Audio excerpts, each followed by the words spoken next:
So formula revise कर लेते हैं सबके सब थर्मो के वन शॉट में, सारी इंपॉर्टेंट चीज़ें थर्मोडायनेमिक्स के बारे में जो भी हमें देखने को मिलेंगी। अच्छा, सबसे पहली इंपॉर्टेंट बात मैंने जो लिख रखा मैं उसी पैटर्न पे चल लेता हूँ, जो पॉइंट्स मुझे लगता है कि छूट गए वो मैं साथ में बता दूंगा। सबसे पहले साइन कन्वेंशन है, ठीक है जी। अब साइन कन्वेंशन आपको सिर्फ दो ही तरह के ध्यान में रखने हैं, एक हीट के रिलेटेड और दूसरा वर्क के रिलेटेड, ठीक है। बाकी कोई डेफिनेशन वगैरह को कोई मसला नहीं है इसमें।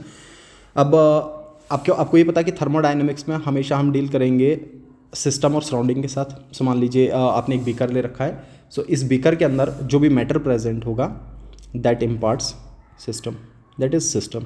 System is nothing but a state of matter जो आप कंसिडर करके चल रहे हैं, जिस पे आप ये स्टडी करना चाह रहे हैं कि अगर प्रेशर को बदल दिया जाए या किसी भी मैक्रोस्कोपिक प्रॉपर्टीज़ को बदल दिया जाए तो क्या सिस्टम पे प्रभाव पड़ेगा, क्या इफेक्ट पड़ेगा, ये कैसे रिफ्लेक्ट करेगा, इन चीज़ों को कैसे काउंटर करेगा। सो वो स्टेट ऑफ मैटर जो इस बीकर के अंदर प्रेजेंट है, विच इज़ अंडर कंसिडरेशन, जिसको आप कंसिडर करके चल रहे हैं या जिस पे आप किसी भी तरह का माइक्रोस्कोपिक इफेक्ट स्टडी कर रहे हैं, that portion is non edge system. जैसे आप रिएक्शन कर रहे हैं किसी बीकर के अंदर, सो बीकर के अंदर जो भी रिएक्शन चल रहा होगा that imparts to the system. और इस बीकर की जो बाउंड्री होगी, ये जो बीकर के वॉल्स हैं ये बाउंड्री की तरह बिहेव करते हैं, और ये बाउंड्री इसको किससे स्प्रेड करती हैं, सराउंडिंग से, जिसको सराउंडिंग से स्प्रेड कर जाएंगे, ठीक है। और दोनों चीज़ें होना बहुत ज़रूरी है। अगर हम सिस्टम को स्टडी कर रहे हैं तो सराउंडिंग का होना बहुत ज़रूरी है, क्योंकि सराउंडिंग के बगैर सिस्टम नहीं होगा। तो आप ये देखेंगे कि सिस्टम, सराउंडिंग और बाउंड्री, तीन चीज़ें आपको बेसिक से देखने को मिल जाती हैं। अच्छा, उसके बाद ये जो सिस्टम होगा और जो सराउंडिंग होगा, मान लीजिए सिस्टम और सराउंडिंग के बीच में टेम्परेचर का डिफरेंस है। सो अगर सिस्टम और सराउंडिंग के बीच के टेम्परेचर का डिफरेंस आपको देखने को मिल जाए तो हो सकता है कि सिस्टम का टेम्परेचर ज़्यादा हो सकता है सराउंडिंग का टेम्परेचर ज़्यादा हो। अगर सिस्टम का टेम्परेचर ज़्यादा होगा तो सेकंड लॉ ऑफ थर्मोडायनामिक्स के अकॉर्डिंग जहाँ टेम्परेचर ज़्यादा होगा वहाँ से हीट लूज होना स्टार्ट होगा, कम टेम्परेचर की तरफ हीट का फ्लो देखने को मिल जाता है। इसका मतलब ये हुआ कि सिस्टम हीट एब्जॉर्ब भी कर सकता है। सो मान लीजिए सिस्टम ने हीट एब्जॉर्ब किया, at that time Q is written as positive. Whenever system absorbs heat it always imparts to increase in system heat. हमेशा जब सिस्टम हीट एब्जॉर्ब करेगा तो सिस्टम का हीट बढ़ेगा। अच्छा, वो अल्टीमेटली आपका इंटरनल एनर्जी में चेंज ला सकता नहीं ला सकता वो बात की बात है, बट जब भी सिस्टम हीट एब्जॉर्ब करेगा सो हीट को हम पॉजिटिव लिखेंगे, क्योंकि सिस्टम का हीट बढ़ रहा है। इसका मतलब ये हुआ कि किन प्रोसेसेस में Q पॉजिटिव हो सकता है, एंडोथर्मिक प्रोसेसेस में, ठीक है ना। सो एंडोथर्मिक प्रोसेस में Q पॉजिटिव होगा, सिस्टम का हीट बढ़ेगा। एक बार नीट में आया पहले, जैसे आप एंडोथर्मिक में डेल एच को पॉजिटिव रखते हैं, सिमिलरली Q भी पॉजिटिव होता है। अच्छा, अगर सिस्टम ने हीट लूज किया तो Q को हम किससे लिख लेंगे, नेगेटिव से, ठीक है ना। इसका मतलब ये कि सिस्टम का हीट कम हो गया। सो सिस्टम ने हीट एब्जॉर्ब किया तो पॉजिटिव, सिस्टम का हीट कम हो गया, सिस्टम ने हीट लूज किया तो नेगेटिव। सिमिलरली ये तो हमने विद रिस्पेक्ट टू सिस्टम पढ़ा। अगर आप विद रिस्पेक्ट टू सराउंडिंग देखोगे तो फिर सेम बात आएगी कि अगर सिस्टम का Q पॉजिटिव है, अगर सिस्टम ने हीट एब्जॉर्ब किया है, सर इसका ये मतलब होगा कि सराउंडिंग ने हीट लूज किया होगा। उस टाइम पे सराउंडिंग का Q नेगेटिव आ जाएगा। तो एनसीईआरटी पे एक सवाल ऐसा देखने को मिल जाता है आपको, जहां पे सिस्टम के रिलेटेड इंफॉर्मेशन दे रखी होती है बट सराउंडिंग के बारे में पूछ लेता है। तो आपको जो चीज़ें सिस्टम में देखने को मिल रही हैं बिल्कुल वैसा ही चेंज आपको सराउंडिंग में देखने को मिलेगा, बस साइन जो है वो चेंज हो जाएगा। अगर यहाँ पे पॉजिटिव है तो सराउंडिंग में नेगेटिव हो जाएगा। अच्छा, सिमिलरली दूसरी चीज़ जहाँ फिजिक्स के साथ क्लैश हो जाता है, जहाँ पे फिजिक्स में उल्टा पड़ा जाता है, यहाँ पे कुछ और है, क्योंकि पढ़ने का पर्सपेक्टिव अपना अपना होगा। वर्क डन, अच्छा अगर सिस्टम पे वर्क डन होगा या सिस्टम वर्क डन करेगा उस टाइम पे W का वैल्यू क्या होगा वो चीज़ हमें देखनी है, ठीक है जी।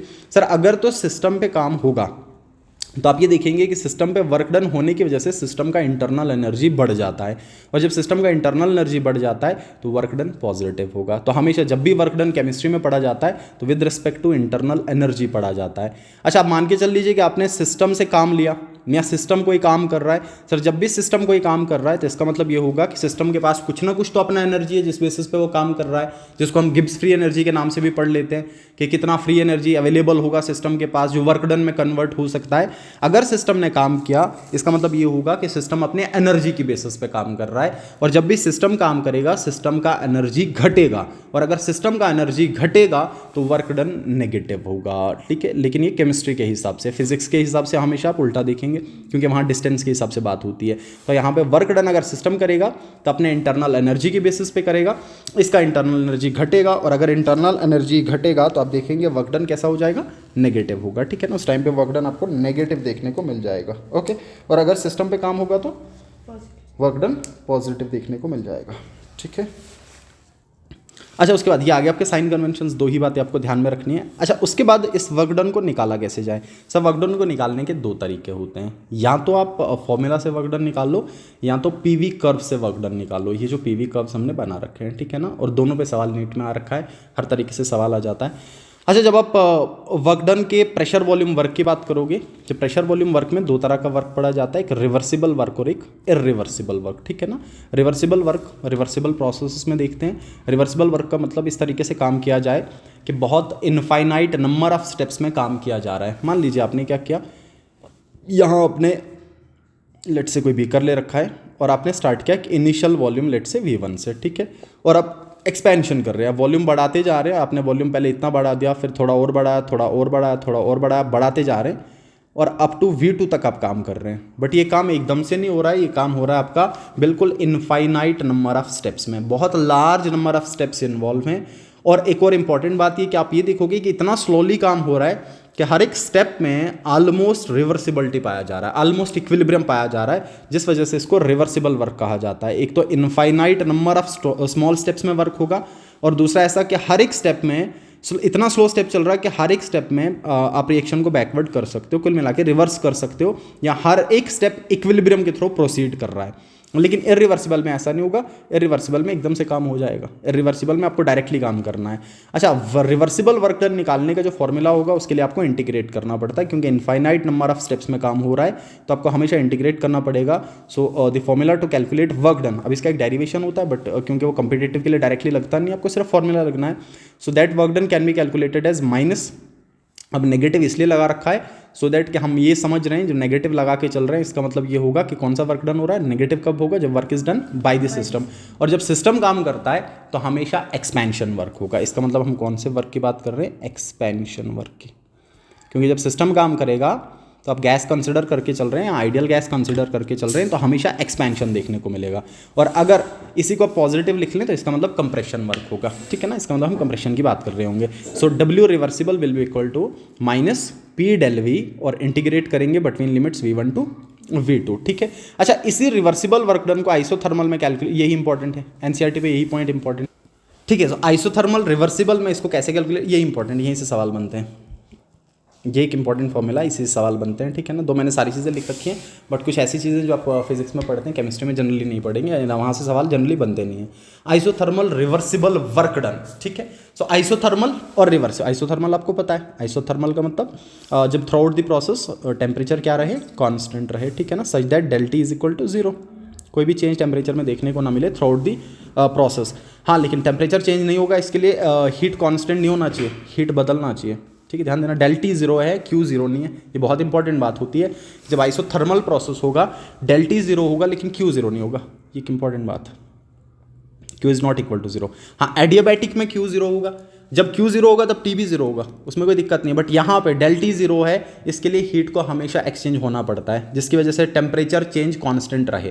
तो ये बहुत इंपॉर्टेंट बात है कि आइसोथर्मल में, या बहुत थिन सी लाइन है आइसोथर्मल में और एडियाबैटिक में, कि आइसोथर्मल में डेल्टा T तो 0 होता है बट Q 0 नहीं होगा, ठीक है ना। और दूसरा रिवर्सिबल प्रोसेस। अच्छा, इसमें वर्क डन निकालने का फॉर्मूला क्या होगा, अब एक डेरिवेशन होता है इसका कंप्लीट, वो करने की जरूरत नहीं है, हम डायरेक्ट फॉर्मूला देख लेंगे। W will be equal to minus 2.303 nRT log V2 upon V1, it's very important formula, ठीक है। सो 2.303 हमें पता है, N is number of gaseous moles, ideal gas के जो मोल्स होंगे, R is universal gas constant, इसकी वैल्यूज भी हम देख लेंगे। देन T इज टेम्परेचर, ना दिया हो तो रूम टेम्परेचर कंसिडर कर लेंगे, और V2 is the final volume and V1 is the initial volume, ठीक है ना। जब हम बात कर रहे हैं वॉल्यूम के टर्म्स में, और इंपॉर्टेंट बात है कि आपको इसी फॉर्मूले को ध्यान में रखना है, और इसी फॉर्मूला से सवाल दो तरीके से बनता है। सर, या तो एक्सपेंशन पे सवाल पूछेगा या तो कंप्रेशन पे सवाल पूछेगा। अब सवाल को बिल्कुल सेम चलाना, जैसे मान लीजिए अगर कंप्रेशन पे सवाल पूछ लिया, तो कंप्रेशन का ये मतलब होगा कि आप किसी V1 वॉल्यूम से स्टार्ट किए और किसी V2 पे आए, लेकिन V2 घट गया, से मान लीजिए 10 लीटर से 5 लीटर आ गए आप, तो यहाँ पे आपको क्या करना पड़ेगा, 5 लीटर डालना पड़ेगा, यहाँ पे 10 लीटर, तो फिर V1 अपॉन V2, ये तो डिनोमिनेटर बड़ा हो जाएगा। कुछ नहीं करना, इसको रेसिप्रोकल कर देंगे, पिछले वाले माइनस को प्लस में कर देंगे, ठीक है ना, चेंज आ जाएगा। बट फॉर्मूला यही याद रखना है, इसमें फॉर्मूला अलग से बनाने से कन्फ्यूजन हो जाएगा। एक ही फॉर्मूला याद रखना है, जो वैल्यूज़ दे रखे हैं उस तरीके से पुट करके सॉल्व कर देना है। अच्छा, उसके बाद इसी फॉर्मूले को हमने प्रेशर के टर्म्स में लिखा हुआ है। अब हमें ये पता है कि वॉल्यूम और प्रेशर में एक रिलेशन होता है, बॉयल्स लॉ के अकॉर्डिंग भी आप ये पढ़ते हैं कि P is inversely proportional to V। तो अगर यहाँ V2/V1 है तो यहाँ पे कितना आएगा P1/P2, ठीक है ना। इन दोनों फॉर्मूलाज पे बेस पहले भी नीट में सवाल आ रखे हैं। इस वाले पे 2023 में भी सवाल था, प्रेशर वाले पे था शायद, ठीक है। इन दोनों पे सवाल बना हुआ है। ये आ गया आपका आइसोथर्मल रिवर्सिबल वर्क डन, ठीक है। उसके बाद आता है आपका इरिवर्सिबल वर्क। अच्छा, इरिवर्सिबल वर्क को निकालने का फॉर्मूला बहुत सिंपल सा और इस पर भी बहुत बार सवाल बने हुए हैं PYQ में। That is -P external into del V। It's very simple formula, ठीक है ना। Where P external is the external pressure and del V is the change in volume, final volume minus initial volume, ठीक है। अच्छा, इसमें एक दो point मैं और लिख लेता हूँ। मान लीजिए मैंने ऐसा लिख लिया, W reversible is greater than W irreversible for expansion. ये पॉइंट ध्यान में रख लेना। जब आप एक्सपेंशन की बात करोगे तो आप ये देखोगे कि एक्सपेंशन में रिवर्सिबल वर्क ज़्यादा होगा as compare to irreversible work. Sir ऐसा इसीलिए क्योंकि जब आप एक्सपेंशन कर रहे हैं तो ये जो आपका इरिवर्सिबल वर्क है, इस इरिवर्सिबल वर्क में हीट लॉस ज़्यादा होगा, इंटरनल एनर्जी का लॉस देखने को मिल जाता है, जिस कारण आपका रिवर्सिबल वर्क इरिवर्सिबल से ज़्यादा होगा। एक ही पॉइंट ध्यान में रख लेना है। तो इसका मतलब ये होगा कि इसके अगले वाला उल्टा हो जाएगा। तो अगर मैं ऐसा लिख लूँ कि W इरिवर्सिबल, या इसी को उल्टा करके लिख लेता हूँ, that is W reversible is less than W irreversible. तो ये किस केस में देखने को मिलेगा मेरे को? कंप्रेशन के केस में, कंप्रेशन के केस में, ठीक है ना। जस्ट एक पॉइंट ध्यान में रख लेना, अदरवाइज तो इससे न्यूमेरिकली बनता है, बट कहीं ना कहीं स्टेटमेंट वाइज सवाल अगर कभी बना लिया तो ये पॉइंट ध्यान में रखने की जरूरत पड़ती है। Reversible is greater than irreversible expansion के केस में, बट कंप्रेशन के केस में इरिवर्सिबल ज़्यादा होता है, एकदम से वर्क डन देखने को मिल जाता है एज कम्पेयर टू रिवर्सिबल वाले में, ठीक है। और ये फॉर्मूला आ गया आपका कौन सा? आइसोथर्मल रिवर्सिबल का, that is W is equal to -2.303 nRT log V2/V1। या मान लीजिए कभी सवाल में ln का वैल्यू दे रखा है, सो लेट्स से ln की फॉर्म में दे रखा है, फिर हम क्या करेंगे, सिंपली 2.303 और LOG की जगह पे ln लिख देंगे, नेचुरल लॉग लगा देंगे, फिर पुट कर सकते हैं, ठीक है ना। हाँ, साइन तो सेम ही रहेगा फिर। अच्छा, उसके बाद बस साइन को मत छेड़ना, क्योंकि ये साइन बच्चे को धोखा देता है एग्जाम में, और यही साइन सॉल्व भी करवाता है। मान लीजिए कहीं कंप्रेशन और एक्सपेंशन पे सवाल है, बच्चे को एकदम से समझ में आ जाएगा कि अगर एक्सपेंशन चल रहा है तो वर्क डन नेगेटिव होगा, पॉजिटिव वाले ऑप्शन कट कर दिए, और अगर कंप्रेशन चल रहा है तो वर्क डन पॉजिटिव होगा, नेगेटिव वाले एकदम से कट हो जाते हैं फिर, ठीक है। अच्छा, उसके बाद आइसोबारिक प्रोसेस अगर हो, बताइए आइसोबारिक प्रोसेस सेम ही तो है जो ऊपर लिखा हुआ था हमने, ठीक है ना। -P external into del V के बराबर हो जाएगा। अच्छा, यहाँ से दो इंपॉर्टेंट केस बनते हैं और इन दोनों पे सवाल बने हुए हैं पहले भी। सर पहला केस ये कि अगर वर्क डन वैक्यूम में हो रहा हो, वैक्यूम का मतलब ये हो गया कोई भी एक्सटर्नल प्रेशर नहीं लग रहा, वैक्यूम का मतलब कोई भी एक्सटर्नल प्रेशर लगाने वाला नहीं है, तो आप देखोगे हमेशा गैस एक्सपैंड करता रहेगा, that is non as free expansion. ये कोई भी बाहर से जोर डालने वाला नहीं है, एक्सटर्नल प्रेशर लगाने वाला कोई भी नहीं है। अच्छा, जब एक्सटर्नल प्रेशर लगाने वाला कोई ना हो, मतलब P एक्सटर्नल 0 हो, इन दैट केस W बिकम्स 0। तो इसके हिसाब से, इक्वेशन के हिसाब से वर्क डन उस टाइम पे क्या होगा? 0 होगा, लेकिन एक्सपेंशन हो रहा होगा। ये बहुत इंपॉर्टेंट बात है कि वैल्यू कुछ नहीं आएगा इसका, लेकिन एक्सपेंशन हो रहा है, एक्सपेंशन फिर भी हो रहा होगा, उसको हम क्या पढ़ लेते हैं? फ्री एक्सपेंशन पढ़ लेते हैं, ठीक है। अच्छा, उसके बाद कि अगर वर्क डन एक क्लोज बीकर में करवा रहा हो, ये बहुत इंपॉर्टेंट पॉइंट है कि अगर वर्क डन करवा रखा हो एक क्लोज बीकर में, सर क्लोज बीकर का ये मतलब होगा कि वॉल्यूम तो बदलने से रहा, तो अगर क्लोज्ड बीकर है तो वॉल्यूम चेंज नहीं करेगा, और अगर वॉल्यूम चेंज नहीं करेगा, डेल V 0 होगा, इसका मतलब ये होगा कि पूरा का पूरा वर्क डन भी कितना हो जाएगा? 0। सिर्फ दो पॉइंट ध्यान में रखने इसमें, एक तो ये कि जब भी आइसोकोहरिक प्रोसेस होगा वर्क डन 0 होता है, हमेशा आइसोकोहरिक प्रोसेस में वर्क डन 0 होगा। और दूसरा कि अगर वैक्यूम में काम हो रहा हो, फ्री एक्सपेंशन हो रहा हो, तो उस टाइम पे भी वर्क डन 0 होगा, क्योंकि P एक्सटर्नल कितना हो जाएगा? 0 के बराबर हो जाएगा, ठीक है। अच्छा, उसके बाद एक तीसरी तरह का वर्क है, वैसे केमिस्ट्री NCERT पे ये दे नहीं रखा है, तो आप चाहो तो इसको स्किप कर लेना बाद में, लेकिन फिजिक्स में लगेगा। यहाँ से नहीं लगता, लेकिन फिजिक्स में लगता है। केमिस्ट्री सवाल नहीं बनता है, मैं खुद से बता रहा हूँ कि नहीं बनेगा, क्योंकि NCERT ने इसको टच नहीं किया है, ना ही आज तक इस पर सवाल बना हुआ है, ये पोर्शन केमिस्ट्री पे दे नहीं रखा। दैट इज एडियाबैटिक प्रोसेस में। एडियाबैटिक प्रोसेस का मतलब Q कितना हो जाएगा? 0। There is no net exchange of heat between system and surrounding, such processes are adiabatic process. और ये इतनी आसान सी बात है कि आई थिंक 2022 या 23 में इस पर सवाल था कॉलम मैचिंग पे। इस साइड से 4 प्रोसेस लिखे हुए थे, अगली साइड पे वैल्यू 0 दे रखे थे। आइसोथर्मल था, डेल T 0 के साथ मैच करना था, आइसोकोरिक में डेल V 0 के साथ मैच करना था, आइसोबारिक में डेल P 0 के साथ मैच करना था, और एडियाबैटिक में Q इज इक्वल टू 0 के साथ मैच करना था। अच्छा, अगर आपको एडियाबैटिक वर्क निकालना है तो एडियाबैटिक वर्क को निकालने के ये फॉर्मूले हमने लिख रखे हैं, ठीक है। So work done can be calculated as W is equal to NCV, where CV is heat capacity at constant volume, कौन सा heat capacity, this is molar heat capacity, that is molar heat capacity at constant volume into del T, that means T2 minus T1, ये formula, ठीक है। या दूसरा formula W is equal to NR upon gamma minus 1, where gamma is adiabatic index, ये gamma is nothing but you can say CP upon CV ratio, तो gamma is CP upon CV ratio, ठीक है ना, CP upon CV ratio, that is heat capacity at constant pressure upon heat capacity at constant volume, आएगा थोड़ी देर में, ये भी आएगा। ये फॉर्मूला भी आप याद रख सकते हैं। Similarly del T that is T2 minus T1, या वर्क डन का एक और फॉर्मूला है, that is W is equal to P2V2 minus P1V1 upon gamma minus 1, ठीक है ना। बट इसको स्किप कर लेना, इसको मतलब क्योंकि ये पोर्शन ऐसा है जिससे सवाल बन नहीं सकता, तो इसको याद रखिए, कोई फ़ायदा नहीं होने वाला, ये बच्चे अपने लिए बोझ बना रहा है, तो चाहो तो नीट के लिए इसको स्किप कर सकते हो, जेई वालों को ये लगता है। अच्छा, उसके बाद वर्क डन निकालने का एक और तरीका है, that is PV curves, pressure volume curve. कौन सा कर्व? प्रेशर वॉल्यूम कर्व, ठीक है जी। देखिएगा हमने सारे कर्व एक साथ बना रखे हैं, ये भी नीट में पहले आ रखा है और इनसे पहले सवाल बना हुआ है। अच्छा, अगर मैं pressure versus volume curve draw कर लूँ एडियाबैटिक प्रोसेस के लिए, तो आप क्या देखेंगे, सर ये जो कर्व आ रहा है ना, हमें कुछ नहीं करना है, इस कर्व के अंडर का जो एरिया आएगा, इस कर्व के अंडर का जो एरिया आएगा, हमें बस उस एरिया को फाइंड आउट करना है। सो जो एरिया अंडर कर्व होगा, लिख रखा है मैंने कि ग्राफिकली वर्क डन किसके बराबर होगा, area under the curve, curve के अंदर कितना एरिया आ रहा है, जितना ज़्यादा एरिया आएगा वर्क डन उतना ज़्यादा होगा। So area under the curve जितना ज़्यादा, वर्क डन उतना ज़्यादा, ठीक है। अच्छा, आइसोकोहरिक प्रोसेस में, अब आइसोकोहरिक में हमने अभी देखा था कि अगर हम प्रेशर वर्सेज वॉल्यूम प्लॉट कर रहे हैं और कोहरिक का मतलब वॉल्यूम में चेंज नहीं हो रहा, तो आप ये देखोगे आपको कुछ इस तरीके से इसको ड्रॉ करना पड़ेगा। अब बताइए, यहाँ पे तो कोई भी एरिया अंडर द कर्व देखने को नहीं मिल रहा आपको, इसका मतलब यहाँ पे सिंपली वर्क डन कितना होगा, 0 होगा, ठीक है ना। तो सिंपली वर्क डन 0 के बराबर। अच्छा, उसके बाद आइसोथर्मल प्रोसेस में, अब आइसोथर्मल ध्यान रखना, मैंने आइसोथर्मल एडियाबैटिक्स थोड़ा ज़्यादा बना रखा है, सो दैट ये देख के बच्चे को समझ में आ जाए। तो आप क्या करेंगे, आइसोथर्मल प्रोसेस में देखेंगे कर्व कुछ इस तरीके से जा रहा है, और ये जो एरिया मिल रहा है आपको अंडर द कर्व, ये आपको क्या दे देगा, वर्क डन दे देगा। और बहुत इंपॉर्टेंट बात कि आइसोथर्मल में वर्क डन एडियाबैटिक से ज़्यादा होगा, ये बहुत इंपॉर्टेंट बात है कि आइसोथर्मल में एडियाबैटिक से ज़्यादा वर्क डन आपको देखने को मिल जाएगा। अच्छा, इन सारों को एक साथ हमने यहाँ पे लिख रखा है, आप देखेंगे this is pressure versus volume. ये कौन सा वर्क आ गया अपना, आइसोबारिक। आइसोबारिक में प्रेशर क्या रहेगा, कांस्टेंट, तो देखें आपने प्रेशर कांस्टेंट रखा हुआ है, ठीक है।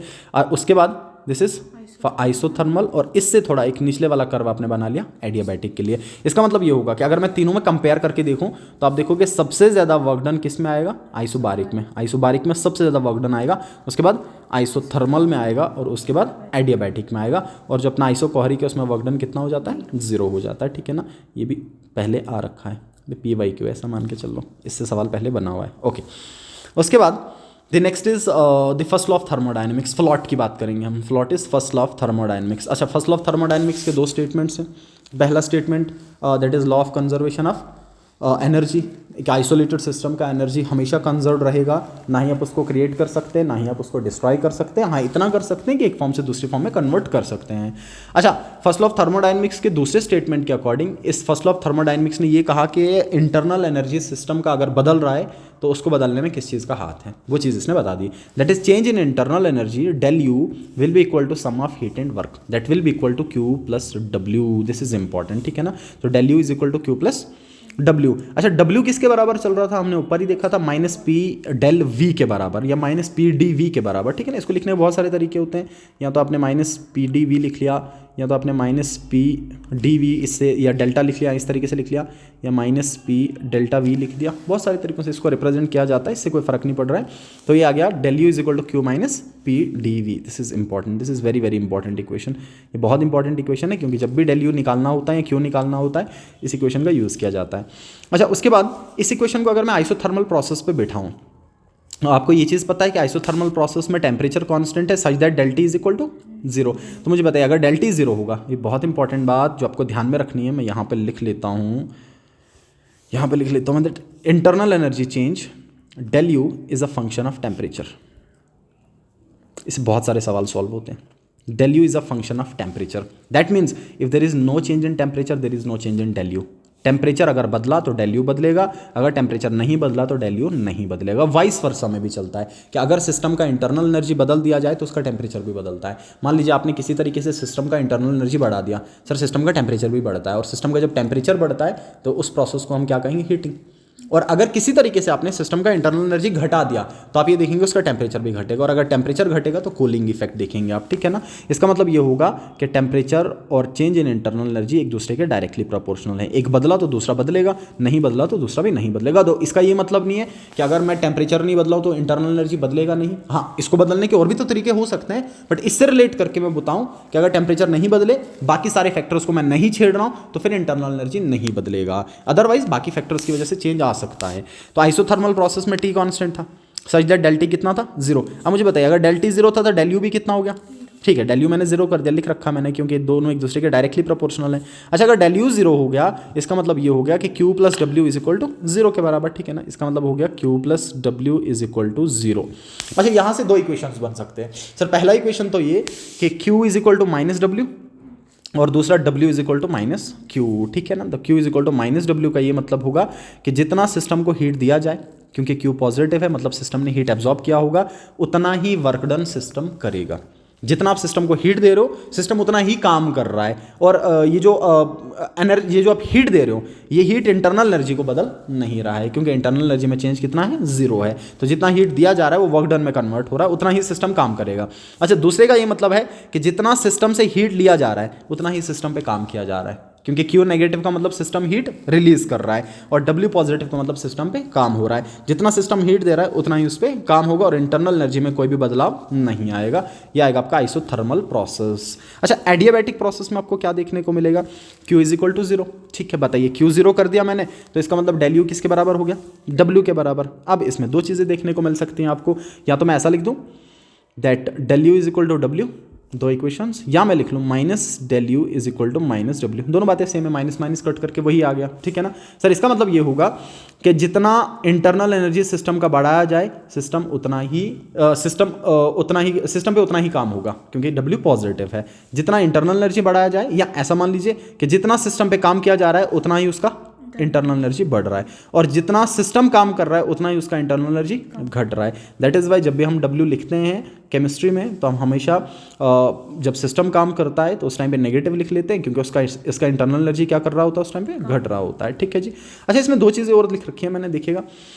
पहली बात ये कि एडियाबैटिक एक्सपेंशन, मतलब प्रोसेस तो एडियाबैटिक चल ही रहा था और हमने साथ में क्या कर दिया, एक्सपेंशन कर दिया। अच्छा, प्रोसेस एडियाबैटिक चल रहा है, Q तो 0 हो गया, अब हम एक्सपेंशन कर रहे हैं। एक्सपेंशन का ये मतलब होगा कि गैस एक्सपैंड कर रहा है। बताइए, जब एक्सपेंशन होगा तो काम कौन करेगा, ऑब्वियसली सिस्टम करेगा। इसका मतलब ये होगा कि वर्क डन कितना आएगा, नेगेटिव, और अगर वर्क डन नेगेटिव आएगा तो इंटरनल एनर्जी में चेंज भी क्या आएगा, नेगेटिव। इसका मतलब ये होगा, देखो मैंने लिख रखा है कि वर्क डन नेगेटिव चल रहा है तो इंटरनल एनर्जी में चेंज भी कितना आएगा, नेगेटिव आएगा। तो आप ये देखोगे कि टेम्परेचर सिस्टम का क्या कर जाएगा, घट जाएगा, और टेम्परेचर डिक्रीज कर गया तो कूलिंग इफेक्ट देखने को मिलेगा, ठीक है ना। सो टेम्परेचर करेगा डिक्रीज। सो अगर कोई T1 टेम्परेचर स्टार्टिंग में था तो आप देखोगे T2 टेम्परेचर कम हो जाएगा, ठीक है ना, क्योंकि इंटरनल एनर्जी क्या करेगा, घटेगा, क्योंकि W घट रहा है, ठीक है। और दूसरा, अगर मैं कंप्रेशन कर दूं तो आपको ये पता है कि Q तो 0 चल रहा है, और कंप्रेशन करने से वर्क डन पॉजिटिव होगा। तो अगर वर्क डन पॉजिटिव होगा तो डेल यू भी पॉजिटिव होगा, और अगर डेल यू पॉजिटिव है तो टेम्परेचर भी बढ़ेगा। सो इसका मतलब ये होगा कि उस टाइम पे क्या इफेक्ट देखने को मिलेगा, हीटिंग इफेक्ट देखने को मिल जाएगा। टेम्परेचर बढ़ेगा तो एडियाबैटिक हीटिंग देखने को मिल जाएगा। ये दोनों के दोनों पॉइंट्स बहुत इंपॉर्टेंट, ये आ गया एडियाबैटिक प्रोसेस में, ठीक है। अच्छा, यूनिट कन्वर्जन बहुत ज़रूरी है, क्योंकि जब भी इससे सवाल आता है तो ये वाला यूनिट कन्वर्जन आपको हमें बहुत बार नीट में जब भी सवाल आए, ये यूनिट कन्वर्जन बहुत बार पूछा गया है, आपको ये तीनों ध्यान में होने चाहिए। कैलोरीज जोल से हमेशा ज़्यादा होता है, 4.2 जोल्स के बराबर 1 कैलोरीज होता है। सर 1 कैलोरीज बराबर 4.2 जोल के, ठीक है ना। ये बच्चे को भूल जाता है, जब भी भूल जाए ABC से ध्यान में रख लेना कि C बड़ा है, मतलब C पहले आ रहा है, C पहले आ रहा है और J बाद में आ रहा है। 1 कैलोरीज में 4.2 जोल, या करीब करीब 4 जोल, इतना याद रख लो, राउंड ऑफ करके आंसर निकल जाता है। अच्छा, 1 लीटर ATM में 101.3 जोल, या करीब करीब 100 जोल्स, वो 101 फिर आंसर्स देख के बच्चे को ध्यान में आ जाता है। तो 1 लीटर ATM में, क्योंकि जब आप वर्क डन निकालोगे ना, तो वर्क डन निकालने में आपने देखा कि वर्क डन बराबर था P del V minus P del V। P is the pressure ATM में होगा, del V is the change in volume litres में होगा, और वर्क डन हमेशा जोल्स में पूछ रखा है, किलो जोल्स में पूछ रखा है। तो आपने लीटर ATM में तो निकाल दिया, लेकिन आंसर आपको किस में करना था, जोल्स में। तो कितने से मल्टीप्लाई करना पड़ेगा, मल्टीप्लाई करना पड़ेगा। लाइक 1 लीटर ATM में इतना जोल ना, तो फलाने लीटर एटीएम में कितने जोल्स होंगे, तो वो मल्टीप्लाई करना पड़ेगा इस नंबर से 101.3 जोल से। हाँ, जब जोल को इसमें करना पड़े तब, लेकिन ऐसा उल्टा देगा नहीं क्योंकि मेन यूनिट यही होता है। और फिर उसके बाद किलो जोल में पूछ ले तो डिवाइडेड बाई 1000 कर सकते हैं तो हो जाएगा, ठीक है ना।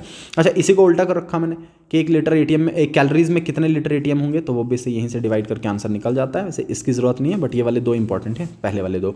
अच्छा, उसके बाद आगे आपका आइसोकोहरिक प्रोसेस, सेम इस पे भी फ्लॉट लगा के देख लेते हैं, फर्स्ट लॉ ऑफ थर्मोडायनेमिक्स लगा के। अब आपको ये पता है कि आइसोकोहरिक प्रोसेस में चेंज इन वॉल्यूम कितना होगा, 0। सर अगर चेंज इन वॉल्यूम 0 होगा तो वर्क भी 0 होगा। Why? Because W is equal to minus P external into del V, ठीक है, तो वर्क हो गया 0 इसको लगा के, ठीक है। इसका मतलब डेल यू किसके बराबर आ गया, Q के बराबर, ठीक है ना। और वो भी किस चीज़ पे, कांस्टेंट वॉल्यूम पे, सो QV के बराबर। This is very important point, ये बहुत इंपॉर्टेंट है। CP CV में रिलेशन लगाते टाइम ये चीज़ें लगती हैं आपको। Del U is equal to QV, इसका मतलब ये हुआ कि कभी भी आपको इंटरनल एनर्जी निकालना है और मान लीजिए आप इस तरीके से पता नहीं कर पा रहे हैं कि मेरे पास ऐसा कोई फॉर्मूला बन नहीं रहा है, सर जो चीज़ें दे रखी हैं उस तरीके से मैं समझ नहीं पा रहा हूँ कि कौन सा फॉर्मूला लग सकता है, और लेकिन ये सवाल में दे रखा है कि प्रोसेस आइसोकोहरिक चल रहा है, तो फिर आपने क्या देखना है कि सर अगर आइसोकोहरिक प्रोसेस है तो डेल यू क्यू के बराबर होगा, तो अब अगर क्यू निकाल देंगे तो वही आंसर किसका होगा, डेल यू का होगा। और ऐसा होता है थर्मो में हमेशा, ये बात ध्यान में रखना। कभी कभार डायरेक्ट अगर सवाल ना मिले, वैसे तो नीट में अभी तक घुमाया नहीं है सवाल, लेकिन कभी कभार अगर डायरेक्ट ना मिले तो आप यही देखना कि कहीं ना कहीं कोई रिलेशन लगा के किसी और का वैल्यू निकाल के इसके बराबर तो नहीं आ रहा है, फिर उस तरीके से हो जाता है। तो del U is equal to Q के बराबर। अच्छा, इससे भी 2 चीज़ें बन सकती हैं, बताओ 2 इक्वेशंस क्या बनेंगी। या तो मैं लिख लूँ same del U is equal to Q V, या तो लिखो minus del U is equal to minus Q V. इसका मतलब ये सर जितना सिस्टम को हीट दिया जाए कांस्टेंट वॉल्यूम पे उतना ही सिस्टम का इंटरनल एनर्जी बढ़ेगा, ठीक है। या जितना सिस्टम से हीट लिया जाए कांस्टेंट वॉल्यूम पे उतना ही सिस्टम का इंटरनल एनर्जी घटेगा, और विद रिस्पेक्ट टू सराउंडिंग फिर वैसी हो जाएगी, इधर घट रहा है तो उधर बढ़ेगा, ठीक है ना। और यही चीज़ इस इंटरनल एनर्जी चेंज को डिफाइन करती है कि अगर इंटरनल एनर्जी चेंज में आप डिफाइन करना चाहो इसको, तो इंटरनल एनर्जी चेंज का मतलब होता है, मैथमेटिकली तो हमने देख लिया it is equal to Q plus W, but अगर आप इसको डिफाइन करना चाहो तो इंटरनल एनर्जी चेंज का मतलब होता है कितना सिस्टम हीट एब्जॉर्ब करेगा या कितना सिस्टम हीट रिलीज करेगा कांस्टेंट वॉल्यूम पे। बहुत इंपॉर्टेंट बात, कितना सिस्टम हीट एब्जॉर्ब करेगा या कितना सिस्टम हीट रिलीज करेगा कांस्टेंट वॉल्यूम पे, that is known as change in internal energy. और इस चेंज इन इंटरनल एनर्जी को निकालने में किसका हाथ है, फ्लॉट का हाथ है, ठीक है। बट एक बड़ा लिमिटेशन जो फ्लॉट का रहा वो ये था कि सर ये इंटरनल एनर्जी चेंज तो निकाल पाता और एब्सोल्यूट वैल्यू कभी भी नहीं निकाल सकते हम। इंटरनल एनर्जी का एब्सोल्यूट वैल्यू कभी भी नहीं निकाल सकता, क्योंकि सर ये जो इंटरनल एनर्जी है ना आपका, ये जो डेल यू है, ये डेल यू बराबर होता है sum total of all the energies. जितनी भी तरह की एनर्जीज माइक्रोस्कोपिक लेवल पे पॉसिबल है उन सब एनर्जीज का सम करके इंटरनल एनर्जी निकाला जाता है। तो अगर मैं एक एब्सोल्यूट इंटरनल एनर्जी की बात कर लूँ, अगर आप यू की बात कर लो, U will be equal to let's say we have vibrational motion, या मैं ऐसा लिख लेता हूँ vibrational energy, let's say we have rotational energy at microscopic level, atoms rotate कर रहे हैं, मॉलिक्यूल्स रोटेट कर रहे हैं, वाइब्रेट कर रहे हैं, we have electronic energy, we have nuclear energy, let's say we have translational energy. जितनी भी तरह के पॉसिबल एनर्जीज एक सिस्टम के अंदर पाए जा सकते हैं उन सब का सम किसके बराबर होगा, इंटरनल एनर्जी के बराबर। लेकिन सर हर टाइम पे, क्योंकि आपको ये पता है कि टाइम के साथ एनर्जी चेंज हो जाता है, ये हाइजेनबर्ग अनसर्टेनिटी प्रिंसिपल में भी हम पढ़ते हैं। जब आप हाइजेनबर्ग का कंजुगेट पढ़ोगे ना, जो हाइजेनबर्ग हमने पढ़ा था, हाइजेनबर्ग का इक्वेशन क्या था, that is del X into del P greater than equal to H upon 4 pi, ठीक है। और साइमल्टेनियसली इन दोनों को निकाला भी नहीं जा सकता। सिमिलरली इसका एक और कंजुगेट था, that is del E into del T, it should be greater than equal to H upon 4 pi. That means we can not calculate the change in internal energy at a particular instant of time. आप देखोगे जैसे time बदलेगा इसमें change आ जाएगा, एक चीज़ को accurate करोगे दूसरा बढ़ जाएगा। कुल मिला के आपने क्या किया, क्योंकि टेम्परेचर कांस्टेंट रखना बहुत मुश्किल हो जाता है और एक टाइम पे किसी भी सिस्टम का इंटरनल एनर्जी एक्यूरेट वैल्यू, उसका एक एब्सोल्यूट वैल्यू पता करना ये इंपॉसिबल बात है, क्योंकि हर सेकंड में एनर्जीज के वैल्यू बदल रहे हैं, वाइब्रेशन हो रहे हैं, रोटेशंस हो रहे हैं, हर सेकंड में वैल्यू बदल रहा है। तो इस तरीके से इसको फाइंड आउट नहीं किया जा सकता। हाँ, इसमें चेंज पता किया जा सकता है, और उस चेंज पता करने में किसका हाथ है, फर्स्ट लॉ ऑफ थर्मोडायनेमिक्स का। और इसका जो लिमिटेशन था, एक भारी लिमिटेशन इसका ये था, क्योंकि जब फर्स्ट लॉ ऑफ थर्मोडायनेमिक्स दिया गया तो उस टाइम पे ये चीज़ नहीं पता थी फ्लॉट को, फर्स्ट लॉ ऑफ थर्मोडायनेमिक्स को ये चीज़ नहीं पता थी कि सिस्टम में इंटरनल एनर्जी तो बदल रहा है, direction of flow of heat क्या होगा, वो चीज़ इसको नहीं पता थी कि हीट का डायरेक्शन ऑफ फ्लो क्या होगा। Direction of flow of heat नहीं बताता है, जो हमें अब पता है। सेकंड लॉ ऑफ थर्मोडायनेमिक्स या सेकंड लॉ ना भी लगाओ, बच्चों को ऐसे भी पता होता है कि हीट हमेशा हाई टेम्परेचर से लो टेम्परेचर पे फ्लो करता है, ठीक है ना। लेकिन हाथ उसमें सेकंड लॉ ऑफ थर्मोडायनेमिक्स, जब भी आप ये बात बोल रहे हो तो आपको पीछे स्लॉट लगाना ही है कि सेकंड लॉ ऑफ थर्मोडायनेमिक्स के अकॉर्डिंग, अपने अकॉर्डिंग नहीं, तो हमें पता है ऐसा ही होता है, but second law of thermodynamics के अकॉर्डिंग, ये इसका लिमिटेशन था। ये आ गया आपका फर्स्ट लॉ ऑफ थर्मोडायनेमिक्स। अच्छा जी, ये जो आर के वैल्यूज़ है ना, अब जो आर के वैल्यूज़ बच्चे को जनरली पता होते हैं, उनको आसान करके हमने और तरीके से लिख रखा है सो दैट बच्चे के लिए और आसान हो। अब आपको ये पता है कि आर का वैल्यू आप जो यूज़ करते हैं वो है 8.314, जब भी एनर्जी के टर्म्स में बात करनी होती है, joule, kelvin inverse, mole inverse, इसी की जगह पे आप यूज़ कर सकते हैं 25/3 से। मान लीजिए अगर बच्चे को ये लग रहा है कि बाहर ये मल्टीप्लाई नहीं हो पाएगा, ये कहीं डिवाइड करने में प्रॉब्लम आ रही है, तो 25/3 यूज़ कर लीजिए, काम हो जाएगा उससे भी, तो और इसको डिवाइड करने पे भी ये आंसर मिल जाता है आपका, ठीक है ना। Second is 0.0821 litre ATM kelvin inverse mole inverse, कि अगर कहीं वॉल्यूम के टर्म्स में बात हो रही है, और यहाँ पे यही लगता है क्योंकि यहाँ पे वॉल्यूम के टर्म्स में बात करें, जब अभी आप वर्क निकालना है वॉल्यूम के टर्म्स में बात कर रहे हो तो यही वैल्यू लगना है आपका, ठीक है ना। आप ये देखोगे कि इस 0.0821 या 0.083 की जगह पे आप कितना वैल्यू यूज़ कर सकते हैं, 1/12 यूज़ कर सकते हैं, ठीक है ना। ये बहुत सारी बुक्स पे दे रखा है, तो बहुत अच्छी अच्छी बुक्स पे ये चीज़ें दे रखी होती हैं, इस तरीके से यूज़ कर सकते हैं इसको। सो 1/12 की फॉर्म में भी इसको लिखा जा सकता है। और कैलोरीज में कितना वैल्यू हो जाता है इसका, 2, 1.9 के बराबर होता है, उसको हम 2 लेके चल लेते हैं, ठीक है ना। वो दे दिया जाता है कभी कभार सवाल में, या बोल देता है कि आपको किस तरीके से यूज़ करना है। बाकी टेम्परेचर चेंज तो आपको पता है, डिग्री सेल्सियस में दे रखा है, तो 273 प्लस करके केल्विन में कन्वर्ट करना है। अच्छा, साइक्लिक प्रोसेस आपको पता है सर, साइक्लिक प्रोसेस ऐसा प्रोसेस जिसमें इनिशियल स्टेट और फाइनल स्टेट सेम हो, ठीक है ना। और आप ये देखोगे कि साइक्लिक प्रोसेस में क्योंकि इनिशियल स्टेट और फाइनल स्टेट सेम है, तो जितने भी स्टेट फंक्शंस होंगे, क्योंकि स्टेट फंक्शंस के वैल्यूज डिपेंड किस पे करते हैं, इनिशियल स्टेट पे और फाइनल स्टेट पे, उन सब स्टेट फंक्शंस का वैल्यू 0 हो जाएगा, because they depends on initial state and final state. In that case in cyclic process del U change is 0। Sir अगर डेल यू चेंज 0 है, मुझे बताइएगा फर्स्ट लॉ ऑफ थर्मोडायनेमिक्स के अकॉर्डिंग, फिर से del U is equal to Q plus W. So अगर del you 0, अच्छा यही डेल यू 0 किस में था, सेम एज आइसोथर्मल था ना, सेम एज आइसोथर्मल, ठीक है, सेम आइसोकोरिक में W0 था, आइसोकोरिक में वॉल्यूम चेंज 0 था ना, तो वॉल्यूम चेंज 0 था तो W0 था, आइसोकोरिक में W0 था, ठीक है, ये आइसोथर्मल में था। तो इसका मतलब ये होगा Q is equal to -W, W is equal to -Q, ये दोनों बातें सेम, जैसा आइसोथर्मल में चल रहा था वैसी बात यहाँ पे भी होगी। अच्छा, इंपॉर्टेंट बात ये कि सारे स्टेट फंक्शंस का वैल्यू कितना होगा, 0 ऑलवेज, लेकिन ऐसा नहीं है कि कभी कभार ऑलवेज 0 होगा। लेकिन जो पाथ फंक्शंस आपके होंगे, जो पाथ फंक्शंस होंगे, पाथ फंक्शन में कौन से वैल्यूज आते हैं हमारे पास, हाँ, so path functions that is Q and W, ठीक है ना, Q एंड W, या मैं चाहूँ तो हीट कैपेसिटी भी लिख सकते हैं हम, वो सेम बात हो जाती है, heat capacity, heat work and heat capacity, only the heat capacity, not molar heat capacity and specific heat capacity, those are intensive properties, वो स्टेट फंक्शंस में आ जाते हैं फिर, ठीक है।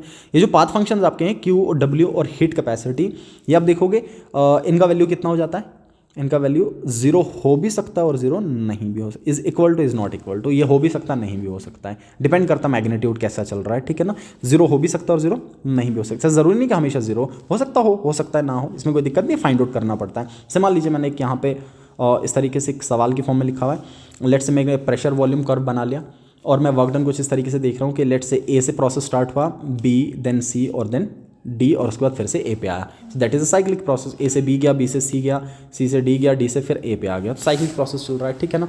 अब हमें क्या करना था, हमें टोटल वर्क निकालना है। अच्छा, ये जो टोटल वर्क आपको निकालना है, सब वर्क डन हमेशा टोटल निकालने के लिए आपको सम करना पड़ता है, इट्स वेरी सिंपल, हम सिंपली सम कर सकते हैं इसको, ठीक, इसलिए इंटीग्रेट कर रहे थे ऊपर, तो यहाँ पे सम कर सकते हैं क्योंकि इंटीग्रेशन का मतलब भी सम ही होगा। अच्छा, यहाँ पे वर्क कैसे निकलेगा, तो मैं ये पहले देखूंगा कि A से B जा रहा हूँ मैं, और A से B जाने में क्या कांस्टेंट है, प्रेशर कांस्टेंट है, इसका मतलब कांस्टेंट प्रेशर पे वर्क डन निकालने का formula W is equal to -PdV, ठीक है, ये वाला फॉर्मूला मैंने लगा दिया। अच्छा, B से C जा रहा हूँ तो क्या कांस्टेंट चल रहा है, वॉल्यूम कांस्टेंट है, ठीक है ना, यहाँ से यहाँ आने पे वॉल्यूम कांस्टेंट है, और अगर वॉल्यूम कांस्टेंट है तो वर्क डन सिंपली 0, ये 0 हो गया आइसोकोरिक पे, ठीक है। सिमिलरली C से D जा रहा हूँ तो आप देखो कि फिर से वर्क डन होगा, क्यों, क्योंकि वॉल्यूम तो चेंज कर रहा है, P डेल V आ जाएगा, ठीक है, और यहाँ से यहाँ फिर से वर्क डन कितना हो जाएगा, 0 हो जाएगा, क्योंकि फिर से क्या चल रहा है, आइसोकोरिक। सिंपली हमें वर्क सिर्फ कितने मिले, ये 0 हो गया, ये 0 हो गया, और W1 मिला और W 1 2 3, ये 3 रख लो, ये 4 रख लो, ठीक है ना, ये जैसा भी चल रहा है कोई दिक्कत नहीं इसमें। तो 1 2 3 4, अब वर्क डन 2 भी 0 और वर्क डन 4 भी, तो हमें सिंपली सिर्फ किसको प्लस करना है, 1 और 3 को। लेकिन आप ये देखोगे कि जो 1 और 3 वाला वर्क डन आपका है, इन दिखने में तो लग रहा होगा कि सेम सेम है, लेकिन सेम सेम नहीं होगा, क्योंकि यहाँ पे वॉल्यूम का चेंज अलग है, यहाँ पे वॉल्यूम का चेंज अलग होगा। क्योंकि यहाँ मान लीजिए आप ऐसा करके चल रहे हैं, लेट्स से यहाँ मैं 2 लीटर रख लेता हूँ, और मान लीजिए यहाँ पे रख लेता हूँ मैं 10 लीटर, ठीक है। तो सिमिलरली यहाँ पे कितना आ रहा है, 10 लीटर, और यहाँ पे अब यहाँ एक्सपेंशन वर्क चल रहा है और यहाँ पे कंप्रेशन वर्क चल रहा है, ठीक है ना। तो आप देखेंगे वैल्यूज जिस तरीके से आएंगे पुट करके, अगर इक्वल आ रहे हैं तो जीरो भी हो जाएगा, उसमें कोई दिक्कत नहीं है। सो टोटल वर्क किसके बराबर आएगा, W1 + W2 + W3 + W4 के बराबर, ठीक है ना। दो इस तरीके से केमिस्ट्री से सवाल अभी नहीं उठाया है। हाँ, इतना सवाल पहले बना हुआ है, 4 कर्व्स दे रखे थे और पूछा गया था कि बताइए मैक्सिमम वर्क किस में होगा, बट इस तरीके से बन जाए तो कोई बड़ी बात नहीं। और ये इवन बच्चा फिजिक्स में भी पढ़ लेता है, और ये चीज़ डिटेल में फिजिक्स में है, डिटेल में फिजिक्स में बच्चा पढ़ लेता है इस चीज़ को। अच्छा, उसके बाद आइसोबारिक प्रोसेस। अब बताइए आइसोबारिक प्रोसेस में क्या देखने को मिलेगा अपने को। सर आइसोबारिक प्रोसेस का मतलब ये होगा प्रेशर कांस्टेंट होगा, ठीक है ना। तो अगर मैंने प्रेशर कांस्टेंट कर दिया, सिंपल सी बात है, तो कांस्टेंट प्रेशर पर मैंने हीट को भी कांस्टेंट कर दिया, that is Q at constant pressure. इसी इक्वेशन को मैं उल्टा घुमा रहा हूँ। कुल मिला के फ्लॉट का जो इक्वेशन था ना, इस इक्वेशन को मैंने सिर्फ क्या कर दिया, W किसके बराबर था, -P∇V के बराबर, ठीक है। और ये जो QP था, ये QP बराबर होता है ∇H के। तो this is important point, QP किसके बराबर होता है, ∇H के, वे ∇H इज एंथैल्पी चेंज, ठीक है ना। सो ये जो ∇H बराबर आ जाएगा, इसको इधर लेके आऊँगा, ∇H = W + P∇V, enthalpy change के बराबर, ठीक है। ये आप चाहो तो यहीं से पुट करके निकाल सकते हो। देखो ये इसी में पुट करके मैं दोबारा सॉल्व करवा सकता हूँ इसको। से मान के चलो मैं ऐसा लिख लेता हूँ, ∇H = W + P∇V, ऐसा था ना। अब मैं ऐसा लिख लूँ, ∇H = W किसके बराबर चल रहा था, Q + W के बराबर + P∇V, ठीक है ना। मतलब लाइक इक्वेशन पहले से, ऐसे मान के चलो इक्वेशन पहले से ही है, मैंने बस W का वैल्यू पुट कर दिया फ्लॉट से, ठीक है। अब मेरे को ये पता है कि वर्क डन किसके बराबर था, -P∇V के, मैं लिख दिया -P∇V + P∇V, ठीक है ना। अच्छा, ये दोनों चीज़ें कैंसिल तब हो सकती हैं जब प्रेशर कांस्टेंट हो, क्योंकि सर हो सकता है यहाँ पे 2 ATM हो, यहाँ पे 4 ATM हो, तब तो कैंसिल नहीं हो पाएगा। इसका मतलब ये दोनों कैंसिल तब हो सकते हैं जब प्रेशर कांस्टेंट हो। तो इसका मतलब ∇H किसके बराबर आ गया, Q के बराबर, लेकिन कब, कांस्टेंट प्रेशर पे। अब क्योंकि ये चीज़ मेरे को ऑलरेडी पता होती है, इसलिए मैंने डायरेक्टली पुट कर रखा है, अदरवाइज निकालने का तरीका ये हो जाता है। So enthalpy change will be equal to internal energy change plus pressure into change in volume, ठीक है ना। दो इसको और एक्सपैंड कर दिया जाए तो आप ये देखते हो कि सर ये P∇V भी आता है और V∇P भी आता है, क्योंकि डेल्टा दोनों के साथ आता है, ये ऐसे भी आ जाता है V∇P। बट दिक्कत ये होती है कि कांस्टेंट प्रेशर पे काम हो रहा है, इसलिए ये पूरी की पूरी टर्म कितनी हो जाती है, 0 हो जाती है। तो इसको हम लिखते भी नहीं है फिर। तो अदरवाइज ऐसा हो कि प्रेशर में कांस्टेंट ना करूँ ना, फिर ये वाली टर्म भी इंक्लूड करनी पड़ती है। अगर प्रेशर कांस्टेंट रखूँ तो ये वाली टर्म इंक्लूड करनी पड़ती है, लेकिन वो स्किप कर देगा। फिलहाल ऐसा NCERT ने डायरेक्टली इसको इस तरीके से नहीं लिखा, आप चाहो तो इसको सिंपली इस तरीके से स्किप कर लेना, क्योंकि ये चीज़ें JEE में लगती हैं फिर, कि अगर मान लीजिए आपने लंबी इक्वेशन लिखनी है तो फिर V∇P भी इंक्लूड करना पड़ता है। बट क्योंकि NCERT के हिसाब से जो नीट में लगता है आपका वो ये है, ∇H = W + P∇V। और आप देखो कि बहुत बार इस पर सवाल रखा है, कभी कभार तो इक्वेशन ही पूछा है सिर्फ, आई थिंक 22 या 23 में सिर्फ इक्वेशन पूछा था कि बताइए करेक्ट इक्वेशन कौन सा होगा। अच्छा, उसके बाद यहीं से 2 चीज़ें आपको और ध्यान में रखनी है जो हमने देख ली अभी। एक तो हमने ये चीज़ देखी दैट QV किसके बराबर था, W के बराबर, ऊपर ही देखा हमने। इसका मतलब W को हमने डिफाइन कैसे किया था, W is the amount of heat absorbed or released by the system at constant volume. Similarly, this ∇H = QP। तो अगर एंथैल्पी को डिफाइन करना हो तो एंथैल्पी को कैसे डिफाइन करेंगे हम। एंथैल्पी का मोटा मोटा मतलब होता है हीट कंटेंट ऑफ सिस्टम, ठीक है ना। एंथैल्पी का मोटा मतलब तो ये होता है सर कि हीट कंटेंट ऑफ सिस्टम में कितना हीट कंटेंट है, या आप इस तरीके से इसको डिफाइन कर सकते हैं कि कितना सिस्टम हीट एब्जॉर्ब करेगा या कितना सिस्टम हीट रिलीज करेगा कांस्टेंट प्रेशर पे, that is known as enthalpy change. This is very important. इसलिए जब कभी भी आप पीरियोडिसिटी में आयोनाइजेशन एंथैल्पी पढ़ते हो या इलेक्ट्रॉन गेन एंथैल्पी पढ़ते हो तो आप हमेशा एंथैल्पी चेंज लिखना प्रेफर करते हो। आप ऐसा नहीं लिखते हो the amount of energy required, आप लिखते हो कि the enthalpy change when electron has to be removed from the valence shell. तो एंथैल्पी चेंज में दोनों चीज़ें कवर हो जाती हैं, एक तो एब्जॉर्ब हुआ होगा या रिलीज हुआ होगा, ये दोनों को कवर कर लेता है, ठीक है। सो ये आ जाएगा QV = W and QP = ∇H। तो अगर हमें Q मिल जाए कांस्टेंट प्रेशर पे तो ∇H मिल गया, Q मिल जाए कांस्टेंट वॉल्यूम पे तो ∇U मिल गया। ये दोनों बातें हो गई, ठीक है। और एक और इंपॉर्टेंट बात ये कि ये जो आपका ये हीट चल रहा था ना, एक और इंपॉर्टेंट बात बता दूँ, ये जो Q चल रहा था ना आपका, ये Q क्या था आपका, Q एक स्टेट, ये पाथ फंक्शन था। Q क्या था, एक पाथ फंक्शन था। सिंपली जब आप Q की बात कर लो, लेकिन अगर इस Q को किसी स्पेसिफाइड टर्म्स में पढ़ो, तो स्पेसिफाइड टर्म्स का मतलब ये होगा कि अगर मैं ऐसा लिख लूँ ना कि Q एट कांस्टेंट वॉल्यूम, फिर ये पाथ फंक्शन नहीं रहा, फिर ये स्टेट फंक्शन हो गया। NCERT एग्जाम्पलर पे ये चीज़ें दे रखी हैं, बहुत इंपॉर्टेंट। और अगर मैं लिख लूँ Q एट कांस्टेंट प्रेशर, फिर ये पाथ फंक्शन नहीं रहा, फिर ये स्टेट फंक्शन हो गया। सर क्यों, क्योंकि Q at constant volume is equal to ∇U and ∇U is a state function, Q at constant pressure is equal to ∇H and ∇H is a state function. फिर ये दोनों बातें क्या हो जाएंगी आपकी, स्टेट फंक्शन हो जाएंगे, बहुत इंपॉर्टेंट बात। अदरवाइज अगर जनरल हीट की बात कर लो तो पाथ फंक्शन होगा। और सिमिलरली जो दो चीज़ें हमने लिखी थी Q and W, these are path functions. अगर इन दोनों का मैं सम कर लूँ Q plus W, we know that according to first law of thermodynamics these are equal to del U, so that is why the sum of Q and W is also state function. ये भी एक state functions में आ जाएंगे क्योंकि इनका सम del U के बराबर हो जाता है, ठीक है। यह आ जाएगा आपका स्टेट फंक्शन और पाथ फंक्शन। अच्छा, उसके बाद एक्सटेंसिव और इंटेंसिव प्रॉपर्टीज़ लिखी गई हैं, से इनसे भी सवाल बन जाता है कभी कभार, ये तो आसान सी बात है। इस इधर मैं लिख लेता हूँ एक्सटेंसिव प्रॉपर्टीज़ और यहाँ पे लिख लेता हूँ मैं इंटेंसिव प्रॉपर्टीज़, ठीक है। इसको याद रखना बहुत ईजी है। आई से इंटेंसिव याद रख लीजिए, आई से इंडिपेंडेंट याद रख लीजिए, काम हो जाता है। सो आई से इंडिपेंडेंट एक याद रख लो, दूसरे वाले हो जाते हैं। एक्सटेंसिव प्रॉपर्टीज सिस्टम के वो प्रॉपर्टीज़ जो डिपेंड करते हैं कि सिस्टम में कितना अमाउंट ऑफ सबस्टांस है, सिस्टम में कितना क्वांटिटी ऑफ सबस्टांस है, सिस्टम में कितना मास है, कितना वॉल्यूम है, कितना मोल है। इन सब चीज़ों पे डिपेंड करने वाली जो क्वांटिटी है या जो प्रॉपर्टीज़ हैं उनको हम क्या पढ़ लेते हैं, एक्सटेंसिव प्रॉपर्टीज़। जो किस पे डिपेंड करते हैं, depends on mass, mole, volume. तीन चीज़ें याद रख लेना, मास, मोल, वॉल्यूम, ठीक है ना। मोटी मोटी बातें लिख रहा हूँ मैं, या इन्हीं मास, मोल, वॉल्यूम को मैं मिला के पढ़ूँ तो क्वांटिटी पे डिपेंड करती हैं, या इसी को मैं अमाउंट भी बोल देता हूँ, अमाउंट ऑफ सबस्टांस पे डिपेंड करती हैं। सो वो प्रॉपर्टीज सिस्टम की जो इन चीज़ों पे डिपेंड करें उनको हम क्या बोल देंगे, एक्सटेंसिव प्रॉपर्टीज़। और जो डिपेंड ना करें उनको हम क्या बोल देंगे, इंटेंसिव प्रॉपर्टीज़, जो इंडिपेंडेंट हो इन चीज़ों के, ठीक है। अब जहाँ पे भी ये चीज़ लग रही है आपकी, मास, मोल, वॉल्यूम, जहाँ पे भी लग रहा है आप लगा सकते हैं कि वो एक्सटेंसिव होगा। और इंटेंसिव में एक और इंपॉर्टेंट पॉइंट आपको याद रखना है कि जब कभी भी किसी भी प्रॉपर्टी को लाइक जो पहले से एक्सटेंसिव हो, मैं मास से डिवाइड कर दूं या मोल से डिवाइड कर दूं या वॉल्यूम से डिवाइड कर दूं, वो हमेशा इंटेंसिव हो जाएगा। That means sum of the division of the ratio of two extensive properties is always in intensive property. So extensive upon extensive is equal to intensive. ये बहुत इंपॉर्टेंट बात, या इसको आप इस तरीके से भी याद रख सकते हैं कि किसी भी एक्सटेंसिव प्रॉपर्टी को मास, मोल, वॉल्यूम से डिवाइड कर लिया जाए तो हमेशा किसके बराबर होता है, एक इंटेंसिव प्रॉपर्टी के बराबर हो जाए। तो बहुत सारी प्रॉपर्टीज अब देखेंगे थोड़ी देर में इसमें। अच्छा, एक्सटेंसिव प्रॉपर्टीज में आपको क्या चीज़ देखने को मिल जाए सर, पहले तो ये तीन खुद में आ गए, एक आ गया मास, एक आ गया मोल और एक आ गया वॉल्यूम। ये आ गया आपके एक्सटेंसिव में, एक्सटेंसिव प्रॉपर्टीज़ में। अच्छा, उसके बाद जितने भी एनर्जी से रिलेटेड टर्म्स हैं, जो भी एनर्जी से रिलेटेड टर्म्स हैं, जैसे del U हो गया, चेंज इन इंटरनल एनर्जी, मास पे डिपेंड करता है, चेंज हो गया तो बदल जाएगा, वॉल्यूम पे डिपेंड कर जाएगा, ठीक है। या चेंज इन एंथैल्पी है, ये भी इसी में आ जाएगा, ठीक है। सिमिलरली अगर मैं लिख लूँ चेंज इन एंट्रोपी की बात कर लूँ तब भी सेम है, मोल बढ़ गया एंट्रोपी बढ़ जाता है। और अगर मैं गिब्स फ्री एनर्जी की बात कर लूँ वो भी किस में आ जाएगा, इसी में आ जाएगा। तो ये सारे के सारे और एनर्जी के रिलेटेड जो भी चीज़ें होंगी, या इवन प्रेशर एंड टेम्परेचर, या इनको अलग से लिख लेते हैं, हाँ ये उसमें आ जाएंगे ना, ये इंटेंसिव में आ जाएंगे। इनको हम दूसरे पर्सपेक्टिव में पढ़ लेते हैं, फिर इसको छोड़ दीजिए यहाँ पे।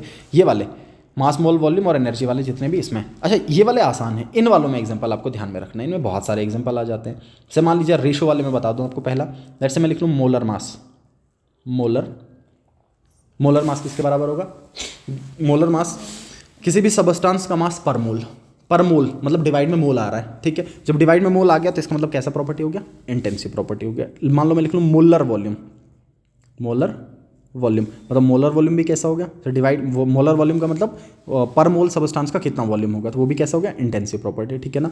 ये मान लीजिए मैं लिख लूँ डेंसिटी, सबसे आसान एग्जांपल जो बच्चे को बताया जाता है, मास अपॉन वॉल्यूम के बराबर, mass is also extensive, volume is also extensive, ठीक है।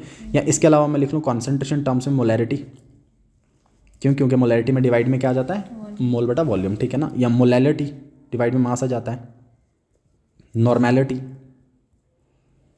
ये सब के सब क्या होंगे, इंटेंसिव प्रॉपर्टीज़ आपको देखने को मिल जाते हैं, ठीक है। इसके बाद लेट्स से इस वाले में मैं हीट कैपेसिटी लिख लूँ, हीट कैपेसिटी,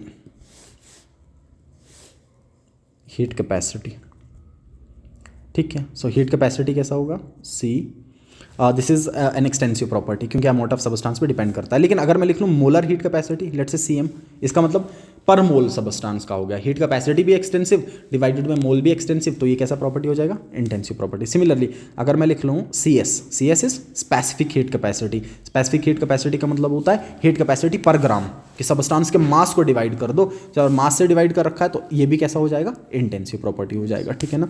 तो मान लीजिए मैं लिख लूँ let's say surface tension, surface tension.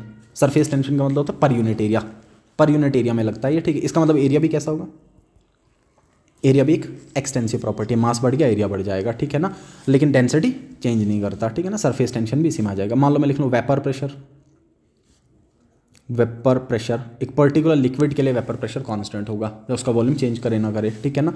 अच्छा मान लीजिए मैं लिख लूँ विस्कोसिटी, विस्कोसिटी भी किसी एक पर्टिकुलर लिक्विड के लिए क्या होता है, कांस्टेंट ही होता है, ठीक है ना, ये बेस पे डिपेंड नहीं करेगा। या मान लीजिए मैं लिख लूँ लेट से pH, this is also very important, pH minus log of H positive ion. अगर आप HCl का लेट से एसिडिटी देखना चाह रहे हैं, सर उसका वॉल्यूम कितना भी हो डिपेंड करता है एच पॉजिटिव पे, तो वो भी कांस्टेंट होगा। इसका मतलब पीएच एक इंटेंसिव प्रॉपर्टी होगा। सिमिलरली अगर मैं लिख लूँ आयोनिक कंडक्टिविटी या मोलर कंडक्टिविटी लिख लूँ मैं, मोलर कंडक्टिविटी, पर मोल सबस्टांस का कंडक्टिविटी कांस्टेंट होगा, ऑब्वियसली पर मोल की बात हो रही है, मोलर कंडक्टिविटी भी कांस्टेंट है, ठीक है। ये मान लीजिए मैं लिख लूँ standard electrode potential, standard electrode potential, standard electrode potential भी क्या होगा, कांस्टेंट होगा। हर एक इलेक्ट्रोड के लिए कांस्टेंट होता है, ठीक है ना, स्टैंडर्ड कंडीशंस पे मेजर किया जाता है।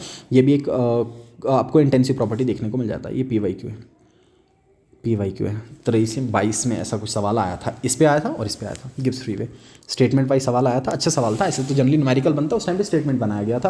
पहले स्टेटमेंट में लिखा था, हम देखेंगे भी PYQ कि डेल जी एक एक्सटेंसिव प्रॉपर्टी है और स्टैंडर्ड गिब्स फ्री एनर्जी एक इंटेंसिव प्रॉपर्टी है, ठीक है। यहाँ स्टैंडर्ड गिब्स फ्री एनर्जी वो सेम ही बात है। और दूसरे में ये लिखा गया था कि ये वाली जो प्रॉपर्टीज़ आपकी होंगी ये ध्यान में रख लीजिएगा, क्योंकि इंटेंसिव प्रॉपर्टीज़ है ना, तो इंटेंसिव प्रॉपर्टी अमाउंट पे तो डिपेंड ही नहीं कर रही है कि मान लीजिए पहले कुछ अमाउंट था बाद में कुछ अमाउंट था, ये थोड़ी ना बदलेगा, लेकिन ये तो बदल रहा है। और जो बदल रहा है तो इसमें टोटल चेंज किसके बराबर होगा, इसका मतलब ये एक एडिटिव प्रॉपर्टी होगा, ये एक एडिटिव प्रॉपर्टी है। तो एडिटिव प्रॉपर्टी का ये मतलब होगा कि मान लीजिए आपने पहले मेजर किया किसी मास पे M1 पे, तो आपने देखा गिब्स फ्री एनर्जी का वैल्यू कितना है, लेट्स से G1, ठीक है ना।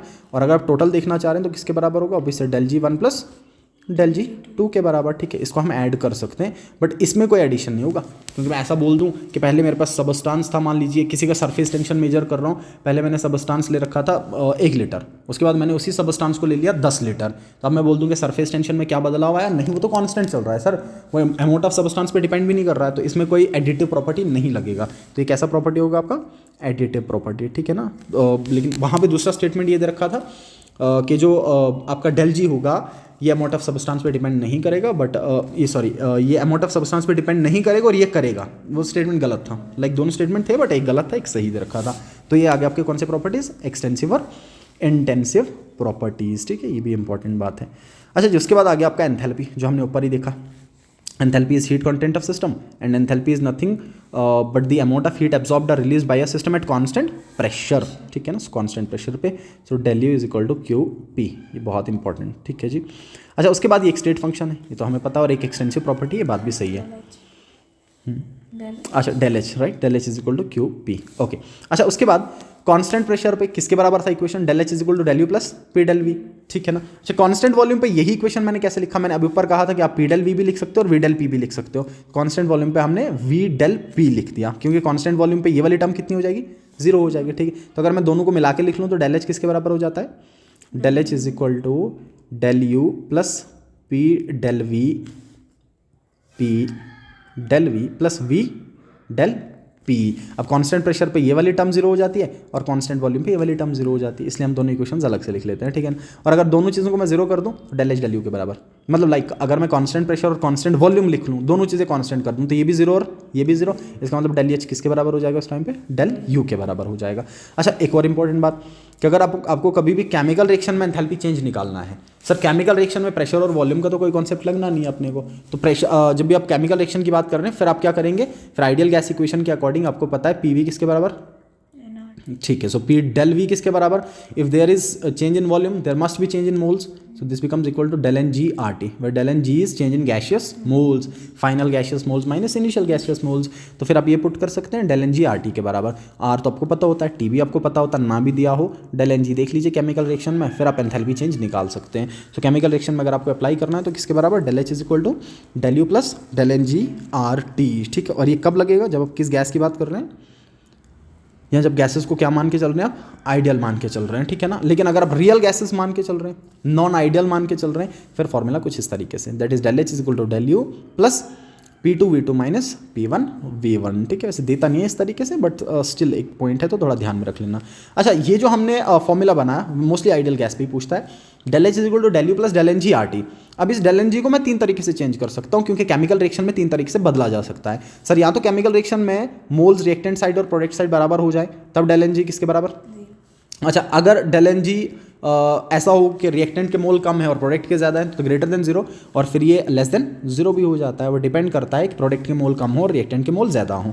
उस हिसाब से आपका डेल H और डेल U का रिलेशन बनाया जा सकता है, और इससे भी सवाल अच्छे बनते हैं।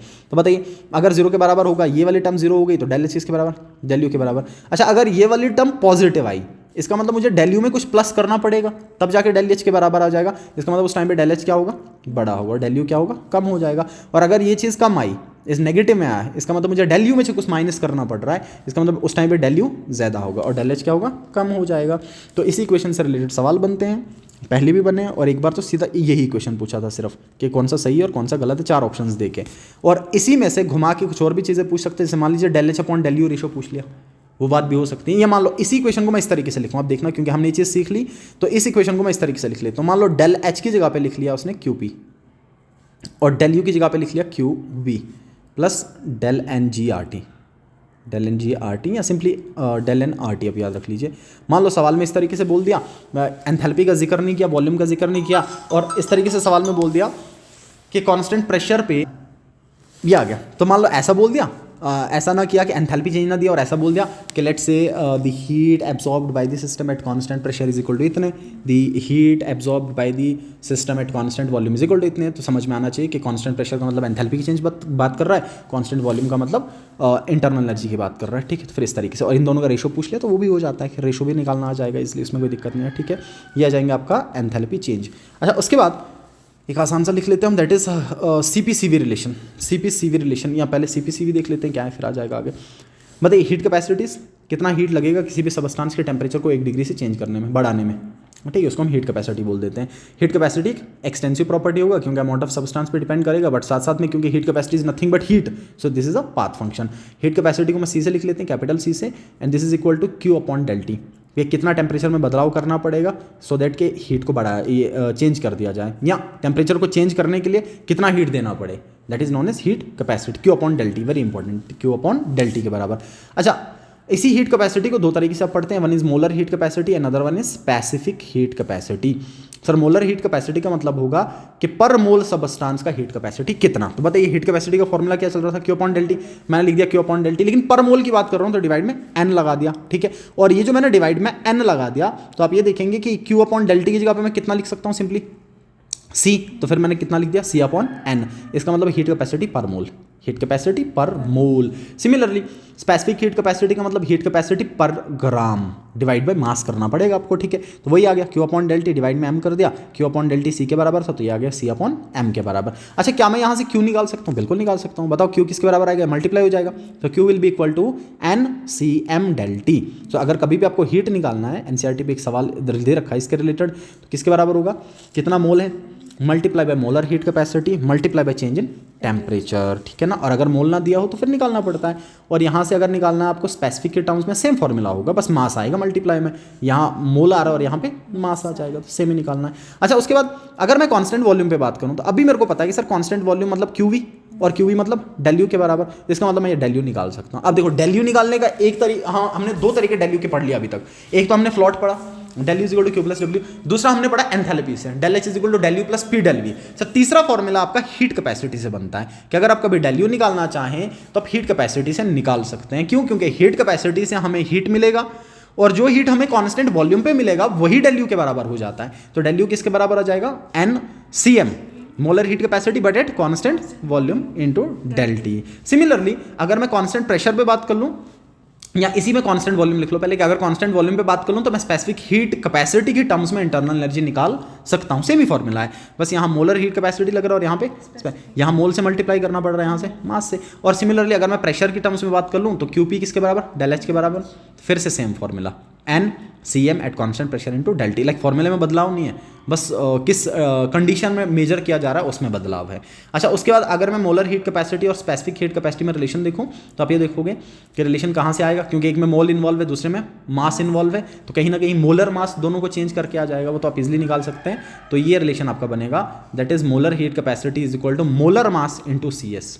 ठीक है, molar heat capacity is equal to molar mass into C S, specific heat capacity. इसका मतलब मोलर ज़्यादा है किससे, स्पेसिफिक से, क्योंकि इसको इससे मल्टीप्लाई करना पड़ रहा है। इसका मतलब मोलर हीट कैपेसिटी हमेशा स्पेसिफिक हीट कैपेसिटी ज़्यादा, क्योंकि एक मोल बहुत ज़्यादा है एज कम्पेयर टू 1 ग्राम। ठीक है, तो उस तरीके से हम देख सकते हैं। ठीक है जी। अच्छा, उसके बाद सीपी और सीवी का रिलेशन। अब देखिए, सीपी और सीवी का रिलेशन आपको डायरेक्टली पता होना चाहिए। C P minus C V is equal to R, simple सा रिलेशन है, इसको मेयर्स फॉर्मूला भी पढ़ते हैं। C P minus C V is equal to R. ठीक है ना। आप ये फाइंड आउट करना चाहेंगे रिलेशन कैसे बना, तो फिर आप यहाँ से निकाल सकते हैं। आपको कुछ नहीं करना, सीपी का वैल्यू डाल देना है और ये देख लो, ये सी किसके बराबर था, Q upon del T. Constant pressure पे कितना लिखूंगा, क्यू पी। अच्छा, क्यू पी किसके बराबर आएगा, डेल एच के बराबर, तो ऑब्वियस सही आ जाएगा del H upon del T. और कांस्टेंट वॉल्यूम पे del U upon del T के बराबर, वही लिखा हुआ मैंने। और फिर आप चाहो तो सी पी और सी वी का डेल एंथैल्पी इक्वेशन में पुट करके रिलेशन बना सकते हो। फिर इसको कहाँ पे पुट करना पड़ता है ना, एंथैल्पी में। देखो ऐसा, H is equal to U plus P V था ना। मान लो मैंने क्या कर दिया, इसको विद रिस्पेक्ट टू टेम्परेचर में डिफरेंशिएट कर देता हूँ। ठीक है, या पी वी यहाँ पे del n g R T लिख लेता हूँ, तो बताओ ये ऐसा आएगा, U plus del n g R T आ गया। और लेट से मोल 1 है, लेट से मोल कितना है, 1 है। ठीक है, तो ये किसके बराबर, 1 के बराबर, कितना बच गया सिर्फ, तो ये आ जाएगा आर टी के बराबर। ठीक है ना। Now differentiate this with respect to temperature, तो मान लीजिए मैं डिफरेंशिएट कर दिया तो कितना आ जाएगा, del H upon del T. सही, या del T upon del T of H is equal to del upon del T of U, या d upon d T of U, plus R बाहर आ जाएगा, कांस्टेंट है, तो ये कितना आ जाएगा, del upon del T of T. ठीक है, ये और ये कैंसिल हो जाएगा। अच्छा, del H upon del T किसके बराबर है, सी पी के बराबर। ये किसके बराबर है, सी वी के बराबर, प्लस आर, इसको इधर लेके आ जाइए, कितना बनेगा, C P minus C V is equal to R के बराबर। ठीक है, and this heat capacity at constant pressure is always greater than the heat capacity at constant volume. बहुत इंपॉर्टेंट बात, कॉन्स्टेंट प्रेशर पे हमेशा ज़्यादा होगा as compare to constant volume पे। क्यों, क्योंकि इस साइड कुछ आर प्लस करना पड़ेगा, तो इसलिए ज़्यादा हो जाएगा। और अगर आप 1 मोल ना लेके चलें तो फिर किसके बराबर आएगा, एन आर की, फिर एन से मल्टीप्लाई करना पड़ेगा आपको, एन आर के बराबर हो जाएगा। फिर ये आ जाएगा आपका heat capacity at constant volume. अच्छा, इसके बाद अगर इन दोनों का रेशो निकाला जाए, ये वाला पोर्शन यहाँ से कम पूछता है, ये फिजिक्स का पोर्शन है, ये केमिस्ट्री से यहाँ से सवाल नहीं बनता है, बट स्टिल एक पढ़ रहे हैं तो एक आइडिया रख लीजिएगा। अगर इन दोनों का मैं रेशो निकाल दूँ, C P upon C V, sir C P upon C V का रेशो एक कांस्टेंट वैल्यू के बराबर होता है जिसको हम गामा लिख लेते हैं। ठीक है, इस पूरे को हम पॉइजन्स रेशो भी पढ़ लेते हैं, और ये जो आपका गामा है इसको एडियाबैटिक इंडेक्स भी पढ़ लेते हैं। एडियाबैटिक इंडेक्स, हाँ, थोड़ी सी वैल्यूज़ ध्यान में होनी चाहिए। बहुत कम चांसेस होते हैं कि यहाँ से सवाल बने, क्या अब भी तक जब से नीट का पेपर बना है ना, इस बेसिस पे सवाल केमिस्ट्री से नहीं बनता, फिजिक्स से बनता है, नो डाउट। फिजिक्स में ये पढ़ना ही पढ़ना है बच्चे को, ठीक है, लेकिन इससे नहीं बनता। और ये गामा आपको एटॉमिसिटी का आइडिया देता है, गामा का वैल्यू देखिएगा। अगर आपके पास मोनोएटॉमिक गैसेस हैं, कैसे गैसेस, जैसे नोबल गैसेस जो मोनोएटॉमिक फॉर्म में रहना प्रेफर करते हैं, सर उनके लिए सीवी का वैल्यू कम होता है, उनके लिए सीवी का वैल्यू होता है 3/2R। ये वाला याद रख लेना, अगले वाला 3/2R। सीपी होता 5/2R। और इन दोनों का अगर मैं रेशो निकाल दूं तो ये किसके बराबर आएगा, 2 और 2 कैंसिल हो जाएगा, 5/3। और ये किसके बराबर होता है, 1.66 के बराबर। ठीक है। अच्छा, डायटोमिक गैसेस की अगर मैं बात कर लूँ तो डायटोमिक गैसेस के केसेस में जैसे H2Cl2O2 है, ये 5/2R था Cp, अब ये उसके लिए Cv हो जाता है, उसका Cv हो जाएगा 5/2R, और यहाँ पे 7, मतलब कुल मिला के 2 का गैप लेके बढ़ रहा है ना, 3/2। ये ऐसा याद रख लो, पहले Cp याद रख ले, Cv याद रखना, फिर Cp याद रख लेना। तो मोनोएटॉमिक के लिए 3/2R and this is 5/2R, then 5/2R and this is 7/2R। ठीक है, और इन दोनों का रेशो निकालूंगा तो कितना आएगा, 1.44।